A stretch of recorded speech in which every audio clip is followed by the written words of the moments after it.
요분은 이제 유튜브보다는 전문가로서 많이 활동하신 분이죠. 기사에도 많이 나오고 뉴스에도 굉장히 많이 나오시는 분이다. 그런데 요즘에요, 굉장히 멋진 사람인 것처럼 말하고 있습니다. 아, 영끌족들 힘든 거는 우리 기성세대의 책임이다. 2030들 그렇지만 뭐 어떻게 해야 된다. 뭐 이런 식으로 되게 좀 멋진 척을 하시는데, 영끌을 본인이 유도하셔놓고서 그런 말씀을 하시는 거는 조금 너무하지 않나 싶어가지고 좀 들고 왔습니다. 자, 그랬을 때 최근에 이런 영상을 올리셨어요. 이 영상에서 나오셨는데, 자, 거래량이 줄어든다고 해서 가격이 떨어지는 건 아니다, 이런 이야기를 하더라고요, 요즘에. 근데 이렇게 보셔야 돼요. 거래량이 줄어서 가격이 떨어진다, 이건 아니고, 가격이 떨어지기 전에 나타나는 전조현상이 거래량 감소다. 그러니까 원인이 되는 게 아니에요. 인과관계는 아니다. 거래량이 떨어져서 집값이 떨어진다, 이렇게 인과관계로 이어지는 게 아니라 집값이 떨어지기 전에 나타나는 현상들 몇 가지가 있는데, 예를 들어서 제비가 낮게 날면 비가 온다고 그랬죠. 그러니까 그러면은 제비가 낮게 날았기 때문에 비가 오는 게 아니라 비가 올 것 같으니까 제비가 낮게 나는 거예요. 가격이 떨어질 상황이 되니까, 떨어지려면 뭐가 줄어야 돼요? 수요가 줄어야 되죠. 수요가 급격히 줄어드니까 거래량 감소로 먼저 나타나는 거다. 그러면서 뭐라 그래요? 2020년에도 거래량이 많지 않았다. 이건 말 같지도 않은 소리죠. 금리는 트리거다. 과거에도 금리는 높았다. 근데 노무현 정부 시절에는 지금보다 금리가 더 높았는데 집을 사고 싶어 난리였고, 지금 안 사는 이유는 기대감이 꺾였기 때문이다. 저번에 선글라스 쓰신 분들도 이렇고 말 같지도 않은 소리. 자, 노무현 정부 시절에는요, 예를 들어 금리가 한 10%라고 해봅시다. 대출금리 많이 쳐줘서 지금 한 7%라고 칩시다. 그때 집값은요 한 5억 했다고 하면요, 지금은 15억이에요. 많이 올라서 한 8억 했다고 하면은, 이 중에서 절반 대출 받는다고 칩시다. 4억. 10%면 얼마예요? 연 4천만 원이죠. 연봉급 나가는데 이 정도까지는 감당할 만하니까 받았다. 그런데 지금 7% 어떻게 돼요? 절반 7.5억에서 곱하기 7% 해봐요. 얼마예요?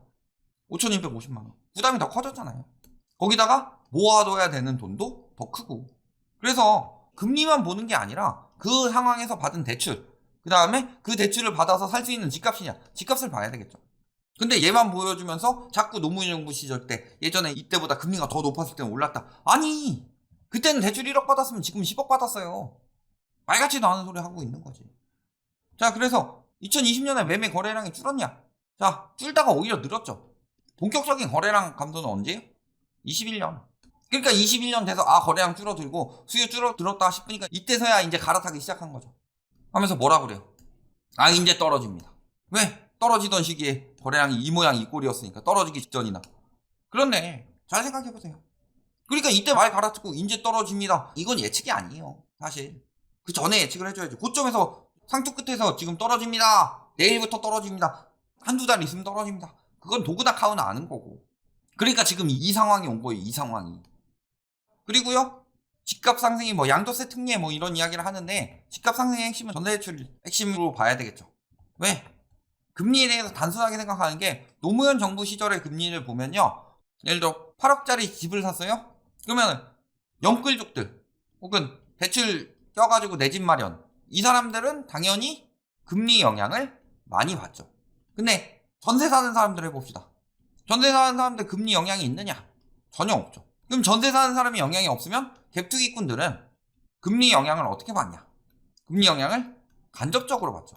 왜? 이 사람들이 금리 영향을 받아서 집값이 떨어지니까 이 사람들이 간접적으로 영향을 받는 거다. 그런데 지금은 어때요? 노무현 정부 끝나고 나서 이명박 정부 2008년 1억으로 시작해서 9월에 2억 원을 확대하고, 그 다음에 박근혜 정부 때 3억 5억으로 확대를 하죠.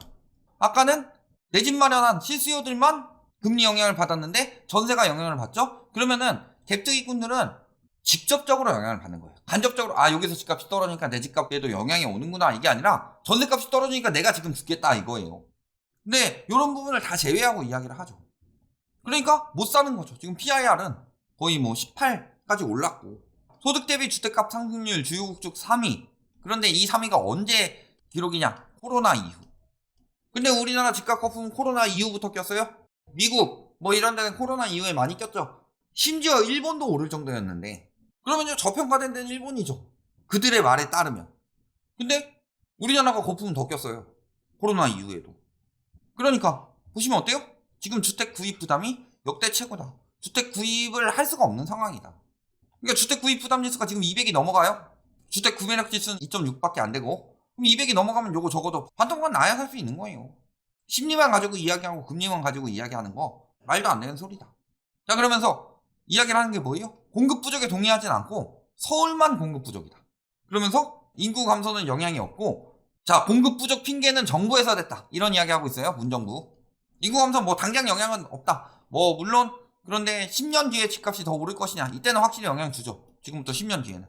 근데 뭐 당장은 이제 인구가 막 꺾이고 있는 상황이니까 좀 영향이 덜하다. 뭐 거기까지는 그렇다 칩시다. 공급 부족하지 않은데 서울은 공급 부족이고, 정부가 규제했는데 집값이 올라가니까 공급 부족 핑계 대면서 신도시를 건설했다, 이런 이야기를 해요. 이분이 굉장히 정치적으로 이야기를 한다. 그러니까 편향되게 볼 수밖에 없어요, 시장을. 왜? 공급 부족 누가 이야기했어요? 정부에서 뭐라고 그랬어요?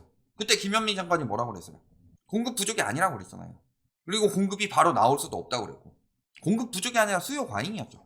근데 언론에서 하도 공급 부족, 집값은 공급 부족 때문이야 라고 사람들에게 세뇌가 될 정도로 이야기를 하죠. 그렇잖아요. 세뇌가 되는 건 굉장히 무서운 거예요. 사람이 굉장히 자연스럽게 돼요. 자, 예를 들어서요, 지쳤어요. 이런 이야기하면 별로 생각나는 거 없죠. 그런데 난 이제 지쳤어요. 그러면은 계속 우리가 들어왔던 게 있으니까 그 뒤엔 뭐가 떠올라요? 땡벌.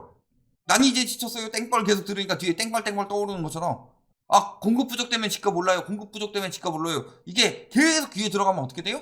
집값이 올라요? 아, 공급 부족 하고 자연스럽게 떠오를 수밖에 없죠. 그런 거다. 그러니까 사람들의 인식에 공급 부족이 박혔으니까 어떻게 된 거예요? 정부에서 공급 부족 아니다 라고 하면 무슨 소리를 듣겠어요. 근데 막 갑자기 정부에서 우리는 공급 부족이 아닙니다, 공급 부족 아니라고 계속 우겨봤자 왜 우리를 속이냐, 왜 거짓말하냐. 지금 뭐 하고 있어요? 문정부에서 통계 조작했다, 이런 이야기 나오고 있죠. KB 중위가격 기준으로 이만큼 올랐는데 감정원 매매가격 지수를 보니까 이거밖에 안 올랐다, 이건 통계 조작이다, 이런 식으로 지금 몰고 가고 있죠. 통계를 책정하는 방법이 많이 다른데, 그러니까 언론에서 계속 이렇게 이야기를 해가지고 정부에서 어쩔 수 없이 그럼 공급 부족 인정하고 공급도 하겠습니다. 정부에서 문재인이가 공급 부족 핑계 대고서 저기 신도시 건설하려고 명분 쌓은 거다, 말 같지도 않은 소리 하고 있지. 그리고 공급 부족도 아니었고, 왜? 공급이 더 적을 때는 공급 부족 이야기 안 하다가 공급이 많으니까 공급 부족 이야기를 하죠. 그러면서 항상 상승론자들 뭐라 그래요? 떨어지는 게 더 안 좋다. 정부는 경착륙을 바라지 않고 연착륙을 바란다. 이거는요, 단언컨대 모든 정부가 그렇습니다. 좌파든 우파든 모든 정부가 그렇다. 왜?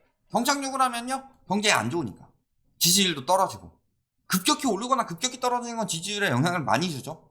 집값이 올라가면은 스트레스, 상대적 박탈감, 뭐 포모 현상, 뭐 미싱 아웃, 민심이 안 좋아서 표가 떨어지는데 빠르게 떨어지는 게 더 안 좋다. 그 이유는 세수가 감소하고 소비가 감소하고 내수 경기가 안 좋아지고 건설 경기가 안 좋아진다. 자, 요거 그대로 가서 집값 상승의 이야기를 해볼게요. 세수 감소 빼고. 자, 그랬을 때, 자, 지금 세수가 감소했느냐? 국세는 더 거쳤어요. 푸는 게 더 많아서 그러지. 그 다음에 집값 상승하면 가계 소비는 오히려 줄어든다. 해외랑은 다르다. 그 다음에 오히려 이런 것 때문에 출산율 떨어지고 지금 인구 감소 일어나고 있죠. 인구 감소가 뭐 때문에 일어났어요? 집값 때문이지. 인구 감소가 가속화되면 어떻게 돼요? 당연히 내수 경기는 안 좋아지죠. 그 다음에 입주 지연의 고분양가 때문에 건설 경기가 안 좋은 거예요. 분양가를 낮추면 건설 경기는 좋아져요. 자, 예를 들어서요, 이번에 둔촌주공이 작년에 하려고 했던 가격인 평당 한 2,600에서 2,800 정도로 분양을 했다. 분양이 됐을까요, 안 됐을까요? 저희는 그 가격도 저렴하다고 보진 않습니다. 그런데 완판이 났을까요, 안 났을까요? 그러면 8사도 중도금 대출 나올 텐데, 인근 내 가격이 이만큼인데 욕심 더 부린 거죠. 물론 조합의 경우는 손해보게 생겼죠. 엄청나게 공사 지연되면서 한 1조 넘게 날아갔는데 그걸 분양가에 반영을 한 거고. 근데 건설사 같은 경우가 사실은 핵심이었죠. 건설사에서 여러 가지 보면은 다 조합 탓으로 몰고 가고 있는데, 보면 건설사가 장난을 친 게 굉장히 많다, 이런 부분을 지금 언론이나 이런 데서 많이 함구하고 있는데, 조합이 100% 잘했다는 건 아니에요. 그러면서 건설사에서 원가도 안 까고 있어요. 결국에는 집값이 올라가서 분양이 안 되는 거예요. 그러면서 지금 2030 영골들 안타깝고 미안하다. 고점에서 매수한 분들이 제일 고통스러운 분들이고, 20년, 21년에 많이 들어가는 사람들이 2030이다. 어려운 터널을 지나고 있고 이자 부담이 느는데 집값은 떨어지니까 이중 거다. 그래서 투매로 던지면 원금 다 날리는 거고. 그러면서 뭐라 그래요? 기성세대로서 미안하다. 사회 전반적인 분위기가 이렇게 만들어져서 그렇다. 기성세대들을 이렇게 안 만들어주도록 해야 되는데 이런 뜻을 내포하고 있다고 들립니다. 경험 없는 2030들이 잘못이 아니라 기성세대들의 책임이다. 어려운 시기를 잘 헤쳐나갈 수 있게 지원을 해줘야 된다. 결국에는 요거는 뭐예요?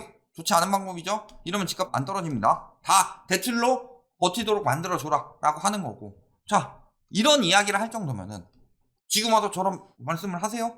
저것만 보면은 굉장히 2030들 생각 많이 하시고 영끌의 위험을 경고를 하셨다.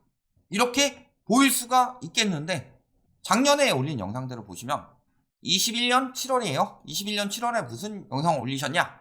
2025년까지 집값 하락 절대 없습니다. 그러면 2025년까지 집값 하락을 안 해요?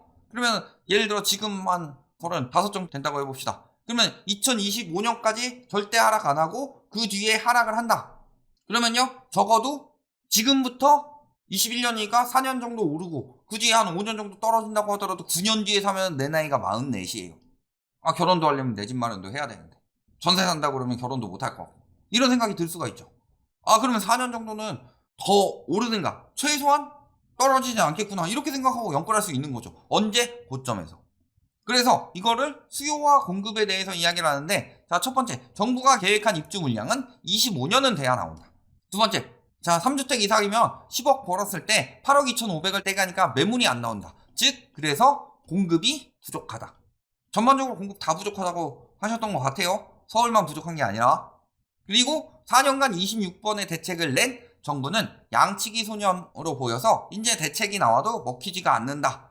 자, 아까 정부에서 공급 부족 프레임 만들어서 했다라는 식으로 굉장히 정치적으로 이야기를 하시죠. 그 다음에 뭐예요? 보궐선거 이후 재건축 재개발 시장이 자극받았다. 재건축 재개발 시장 자극은 뭐예요? 공급 신호 아니에요? 여태까지 다 이거 공급 신호로 말씀들 하시던데. 그러면서 집값 안정 전제 조건, 물론 금리 인상 말씀하셨습니다. 공급 물량 증가, 공급 물량 증가하지 않고 금리만 인상돼도 지금 떨어지고 있죠. 근데 하반기엔 그럴 요인이 없다. 그리고 미국에서는 금리를 급격히 올리지 않고 1년에 1% 정도씩 올려서 24년이나 25년쯤 3%가 될 것이다. 그러면 우리나라는 2.5%까지 올릴 가능성이 있다. 즉 뭐예요? 금리 인상 플러스 공급 물량 증가는 25년쯤 나올 거다. 왜? 입주 물량이 25년에 나오고 1년에 1% 정도 올려서 우리나라가 24년이나 25년쯤에 기준금리 2.5% 될 거니까. 그러면 이자 부담이 지금보다 한 2배 정도는 되니까 영향을 받는다. 왔다? 일단 공급 안 나왔다고 칩시다. 10억 벌었을 때 8억 2,500 매물도 안 나온다. 극단적인 사례만 이야기를 했죠. 2주택인 사람. 서울에 3주택 이상 가지고서 하는 사람이 얼마나 되는데. 그리고 또 얼마나 되겠어요. 10억 올려서 파는 사람이. 자, 그리고 불과 일주일 지나서 또 올렸어요. 자, 무주택자들, 2030 경끌들이 무주택자들 많았죠. 현실적인 조언. 계속 3년 뒤에 이야기를 하죠. 근데 문제는 이게 2022년에 일어났다. 왜? 코로나로 인한 저금리가 오래 갈 수가 없는 상황이었는데. 이 부분에 대해서는 늘 경고를 드렸었고, 저희는. 근데 내 집 마련해라. 인플레이션에 따라 화폐 가치가 하락할 거니까. 자, 지금 인플레이션 우리나라 5% 6% 나오고 있죠. 인플레이션에 따라 화폐 가치 하락하면서 집값 폭등하고 있냐? 말 같지도 않은 소리죠. 인플레이션은 두 가지 종류가 있고, 청약 또는 기존 주택을 매수하는데 특공 자격이 안 되면 청약 포기하고 기존 주택 매수해라. 실수요자는 필요할 때 내 자금에 맞춰서 집 사라. 지금이라도 당장 사라. 1주택자는 팔지 말고 버텨라. 본인이 저렇게 말씀하셔놓고서 이제 와서 무슨 영끌 이야기를 해요. 아, 2030 우리 기성세대의 책임이다. 자기 책임이라고 말씀하시는 건가요? 이렇게 말씀을 하셔놓고 이제 와서 사회의 책임이고. 아니에요. 부추긴 사람들의 책임이지. 명확하게 말씀드릴게요. 사회가 그렇게 됐다는 것 자체는 누군가가 힘이 강한 사람들이 엄청나게 부추겼기 때문이고, 언론에서는 그런 전문가들만 초빙해서 이야기를 했고, 그 다음에 그 언론 자체가 건설사로부터 광고비를 받든 아니면 건설사 밑에 있든 건설사가 사주든 이런 식으로 많이 했다. 그래놓고서 이제 와서 그런 이야기를 하면 뭐예요? 이 사람이 무슨 부동산 경제 이야기를 하시느냐, 연구를 하시는 분이냐. 잘 생각해봐라. 이제 와서 빠져나갈 생각하지 마시고 본인이 이런 얘기 했던 것에 대해서 인정하고 이야기를 하셔야 된다.